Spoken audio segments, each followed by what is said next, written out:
From New York, Late Night Show with Mike Siddiqui. A'udhu billahi minash shaitanir rajim. Bismillahir rahmanir rahim. Assalamu alaikum and welcome to the show. साहिबों, Imran Khan कातलाना हमले में बच गए।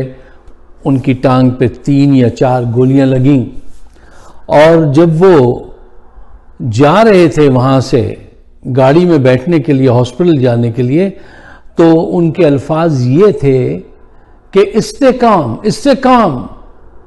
फिक्र नहीं करो, परेशान मत हो, घबराओ मत। ये है इस लीडर की शान। अगर ये हमला नवाज शरीफ, जरदारी, मुल्ला फजलुर रहमान पे होता तो वो ये कहते हुए आगे बढ़ते, वो कुछ आयत पढ़ता रहा और ये कहता रहा। ये है लीडर। अच्छा, अब आइए कि ये कातलाना हमला किसने कराया, इसके पीछे कौन था। पाकिस्तान में आज तक किसी के कातिल का पता चला? जो अब पता चलेगा कि ये किसने करवाया है। अच्छा, अब इसको सही अंदाज से जानने के लिए 2 अहम पॉइंट्स हैं, बहुत अहम पॉइंट्स हैं, जो अपने पेशे नजर रखिए, जहन में उनको रखिए और फिर सारे न्यूज़ सुनिए, अखबारात पढ़िए, थिंक टैंक की रिपोर्ट्स पढ़िए, जो भी आप करते हैं आप वो कीजिए और फाइंड आउट कीजिए कि हु इज रिस्पॉन्सिबल, ये किसकी ख्वाहिश थी। पॉइंट नंबर 1, पाकिस्तान में लोग, अवाम, मासेस बड़े पैमाने पे मोरसी सियासत से तंग आ गई है, गुर्बत के हाथों पिस गए हैं। अब वो इस मोरसी सियासत को खैराबाद कहना चाहते हैं और उसके सबूत आपके सामने मौजूद हैं कि गोजरावाला, जो नून लीग का किला कहा जाता था, ढा दिया इमरान खान ने, वहां के लोगों ने। लाहौर में जिन हलकों में कहते थे कि सूरज नहीं निकलेगा उनकी मर्जी के बगैर और चांद नहीं डूबेगा, फला, सबने अपने रुख बदल लिए। तंग आ गए लोग इनसे, इनके चेहरे से देखने से तंग आ गए। इन्होंने 30 साल तक इतना लूटा है, पीपीपी ने, नून ने, मुल्ला जी ने, ये सारे लोगों ने।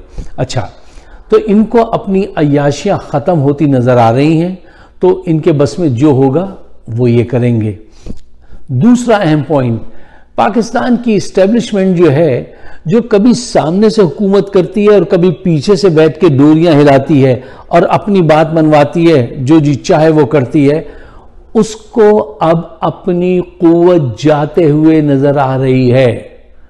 वो समझ गया है कि अब ये आदमी जो है, लोग हमारी बात मानते थे, ये आदमी अपनी बात मनवाता है।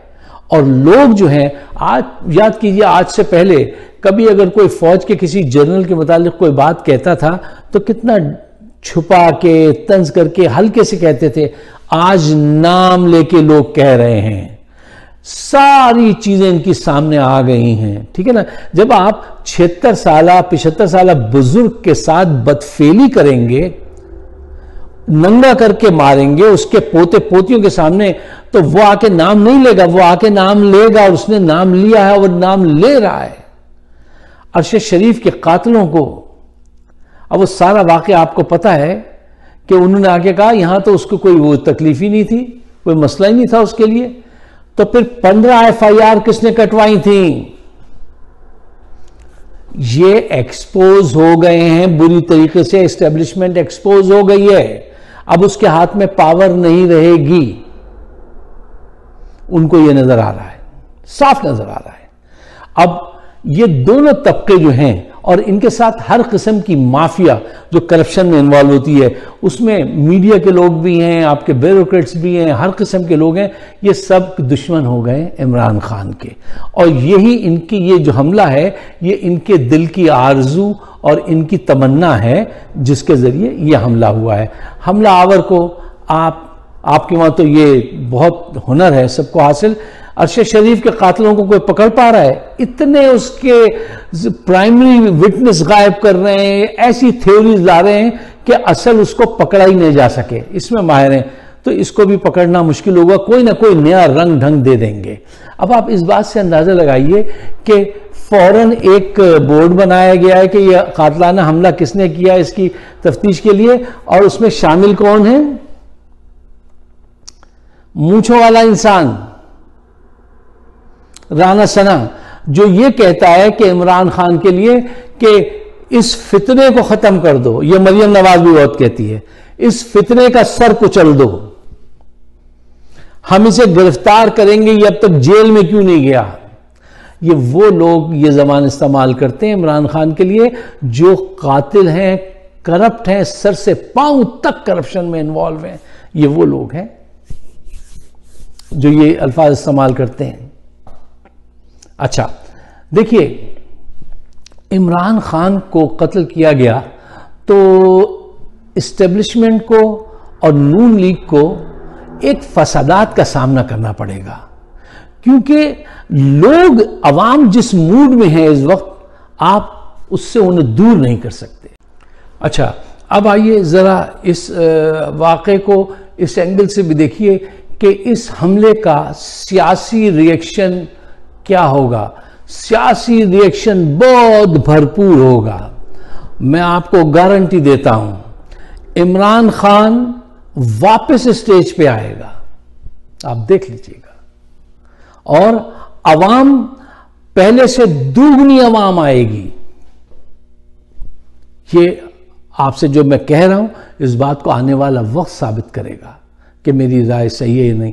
मैंने कल भी अपने वीडियो में कहा था कि इमरान खान के कत्ल को, मार्शल लॉ के इम्कान को, या टेक्नोक्रेट्स की हुकूमत को आप खारिज इम्कान नहीं कर सकते। ये कल की वीडियो में भी मैंने ये आपको हिंट्स दिए थे, इसलिए क्योंकि चीज़ें ऐसी नज़र आ रही हैं।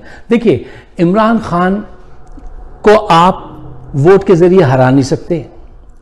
इलेक्शन कमीशन से उसको आपने अभी वो फिर करार दिलवा दिया है कि फॉर टाइम बीइंग वो इस काबिल नहीं है कि असेंबली के मेंबर बन सकें। तरह तरह की चीज़ें, क्योंकि वो उनकी जेब में बैठा है। इलेक्शन कमीशन का चेयरमैन जो है नवाज शरीफ की और बाजवा के जरिए असर है, ठीक है ना। उसके जरिए अदालत के जरिए पूरी कोशिश की, कितने उस पर मुकदमात बनवा लिए, वहां से भी उसको नहीं कर पा रहे हैं। तो अब क्या रह जाता है, एक ही चीज़ रह जाती है कि सब मिलकर उसको एलिमिनेट करा दें, कत्ल करा दें। अच्छा देखिए, कत्ल ये करा सकते हैं, ये कुछ भी करा सकते हैं, ये इतने पावरफुल लोग हैं, लेकिन इसका जो रिएक्शन ये देखेंगे फिर वो एक एक की बुनियादें हिला देगा। उसका रिएक्शन जो आएगा ना, अगर खुदा न खासा वो कत्ल हो गया तो आपकी बुनियादें हिला देगा, सदियों के लिए हिला देगा आपकी बुनियादें। देखिए, इस्टेब्लिशमेंट की तो हालत अब वो हो गई है कि इन हालात में जो आज हैं, नून और नून लीग तो मजे ले रहे हैं, वो दूर है, उनको ज्यादा कुछ नहीं, सिर्फ इमरान से उनकी ये दुश्मनी है कि हम पावर में आ जाएं और माल बनाएं, ये है। बाकी लड़ने का काम उन्होंने कह दिया एस्टेब्लिशमेंट करे इमरान खान के साथ। वो इसको वो कहे, एक है वो बिलावल, वो वहां घूम रहा है वजीर खारजा बन के पूरी दुनिया में, उसको कोई गर्ज नहीं पाकिस्तान में क्या होता है, क्या फर्क पड़ता है। ये जितने नून लीग के हैं, ये सारे वजीर बने हुए हैं, इनको कोई फर्क नहीं है, ये सब पीछे हो गए हैं और फौज को इन्होंने आगे कर दिया कि अब आप बदनाम होइए, आप लड़िए। अच्छा, फौज की 70 साल की जो कारकर्दगी है वो अवाम की नजरों में पहले भी थी, लेकिन खामोश थी, सब बर्दाश्त करते थे हमारे जैसे लोग। अब वो सब खुल गए, वो सब खुल गए, वो कहते हैं नहीं, नो मोर, ये तो पाकिस्तान को टोटली बर्बाद कर देंगे। हमें तो इस उम्र में आगे पता चला कि यार हम किन चीजों को अवॉइड करते थे, कोई भी गलत बात सुनते थे किसी भी जनरल की तो कहते थे यार ये मुल्क दुश्मन है, ये ऐसी बातें करता है, फौज के खिलाफ रहता है, इसके दिल में बुग़्ज़ है, ये वो। नहीं, अब आंखें खुल गई हैं कि नहीं, जो भी कहता है वो सही कहता है, ठीक है। और अब वो होने वाला है जो टर्की में हुआ था। टर्की में क्या हुआ था, लोग टैंकों के सामने आके लेटे थे। देखिए, आइन के तहत फौज को वजीर आजम के अंडर में होना चाहिए, और यहां पे हमेशा से वजीर आजम फौज के अंडर में रहा है, और इसकी आदत लगी हुई है एस्टेब्लिशमेंट के जर्नल्स को कि जो हम कहें वो सही है, जो हम कहें वो कानून है, जहां से हम खड़े हो वहां से लाइन शुरू होगी, ये दादागिरी आप चलाएंगे, अब नहीं चलेगी। उनको आज तक, मैंने कल भी कहा था, नीम नातजुर्बेकार, नीम बदमाश, नीम चोर, ऐसे लोग चाहिए हुकूमत चलाने के लिए, नीम गद्दार, ताकि वो उनकी फाइलें बना के उन्हें हिलाते रहे, अपनी बात मनवाते रहे। और ये आदमी बात मानता नहीं, मनवाता है, तो उसकी जान के दुश्मन तो होंगे। अब आप इससे अंदाजा लगाइए कि कोई कह रहा है ये 200 अफराद है उसके साथ, वो नवाज शरीफ साहब कह रहे हैं, कोई कह रहा है 2000।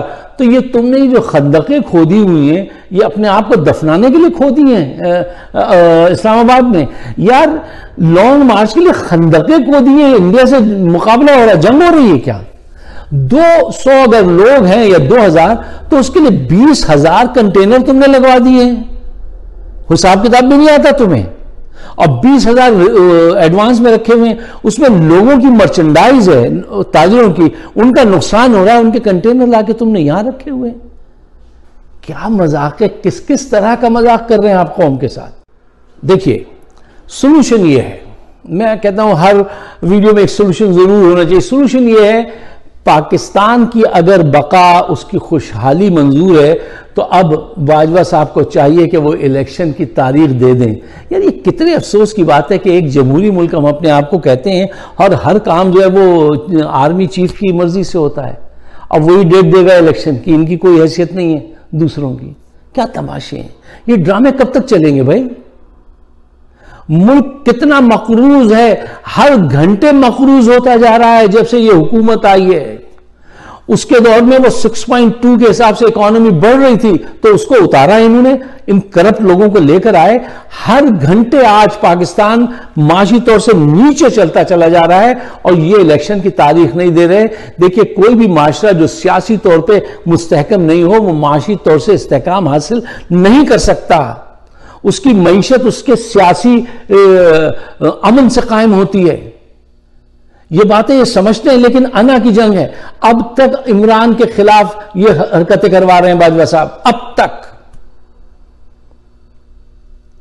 अगर कोई बड़ा जर्नैल मेरी बात सुन रहा हो तो ईमानदारी से, दयानतदारी से इस मुल्क के लिए, जिसकी आपको कोई ज्यादा परवाह वरवाह तो अब होती नहीं है, लेकिन थोड़ा सा अगर जमीन जिंदा है तो इलेक्शन की तारीख दीजिए ताकि एक नई हुकूमत आए, एक नया आर्मी चीफ आए। कल भी मैंने कहा था किसी को भी ले आए, जो ऊपर के 4-5 है वो सब सही हैं।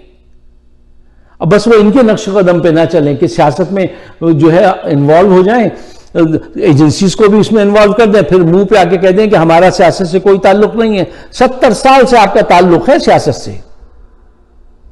अब तो इतने एक्सपोज हो गए कि आप डीजीआई, एसपीआर और डीजीआईएसआई उनको आपने स्टेज पे लगा दिया, और जिन्होंने स्टेज पे लगाया वो मजे ले रहे हैं, वो इधर उधर घूम रहे हैं, नून वाले और पीपीपी वाले। पाकिस्तान का नुकसान हो रहा है, हमारी फौज का नुकसान हो रहा है, इमेज खराब हो रहा है। हो गया, अब तो बस करो, अब तो जीने दो लोगों को, सांस लेने दो, इलेक्शन की तारीख दो, जो भी जीते शफाफ इलेक्शन लेकिन होने चाहिए, उसके सुपुर्द करो और आगे बढ़ो यार, रास्ता छोड़ो। ये कब तक ये ड्रामे होंगे? करप्ट लोगों को यार कुछ बातें ऐसी, सर पीट ले आदमी अपना। एक मुल्जिम लंदन में बैठा हुआ कहता है मैं आर्मी चीफ लगाऊंगा इस मुल्क में। यार लोग कहते हैं ये कैसा मुल्क है? एक कैनेडियन अखबार ने लिखा था कि इतने करप्ट लोग हुकूमत में हैं, ये सिर्फ ऐसा वाकया पाकिस्तान में ही हो सकता है। एक करप्ट आदमी को जिसको 2 दिन बाद जेल में जाना था, बाजवा ने उसको वजीर आजम बनवाया, और उस करप्ट आदमी को फौजी हमारे सलूट देते हैं। मैं शर्मिंदा होता हूं, मुझे दुख होता है, गुस्सा आता है कि यार हमारे फौज ऐसे करप्ट लोगों को सलाम करेगी, सलूट करेगी, जो सर से पैर तक जो है करप्शन में इन्वॉल्व है। उसको कहा जाता है your highness prime minister of Pakistan. उनसे इतनी मोहब्बत है, क्यों है आपको इनसे इतनी मोहब्बत? क्या रीजन है इसका? इनसे इतना क्यों डरते और दबते हैं? वो लंदन में बैठ के कहता है कि पहले पंजाब की हुकूमत मेरे हवाले करो, इमरान खान को जेल में बंद करो, ना अहल करार दो, फिर मैं पाकिस्तान आऊंगा। आपको उसको पाकिस्तान लाने की इतनी जल्दी क्या है? उसकी बेटी की इतनी गालियां क्यों सुनते हैं आप? क्या सिलसिला है ये? सिलसिला जरूर है, लेकिन अब इसको खत्म कर दीजिए, पाकिस्तान को जिंदा रहने दीजिए। ये अवाम तंग आ गई है इस मूरीसी सियासत से, और ये आपकी जो छड़ी है इससे, इसको बगल में लगाइए और आगे जाइए। पाकिस्तान को आगे जाना है, अब रहम कर दीजिए। बताइए, सामने से आके बर्स्ट मार रहा है वो। ये किसने करवाया? अरशद शरीफ को किसने कत्ल कराया? सहाफियों को नंगा करके कौन मार रहा है? मुझे बताओ कौन मार रहा है? अरे कोई तो है जो उसका जिम्मेदार है। हुकूमत नून लीग ने तो खत लिख दिया है कि हम कुछ नहीं करा रहे हैं, जब तुम पावर में आना हमें मत कुछ कहना, हम कुछ नहीं करा रहे हैं, ये करा रहे हैं। बहरहाल रहम कीजिए पाकिस्तान पे, आगे बढ़िए, रास्ता छोड़िए। अगर आप मेरे ख्यालात से इत्तफाक करते हैं तो पाकिस्तान के बेहतर मुस्तकबिल के लिए इसको शेयर ज़रूर कीजिए, मुझे अपने ख्यालात से ज़रूर नवाजिए। इमरान खान के लिए, पूरी पाकिस्तानी कौम के लिए दुआ कीजिए। आप सबका बहुत बहुत शुक्रिया।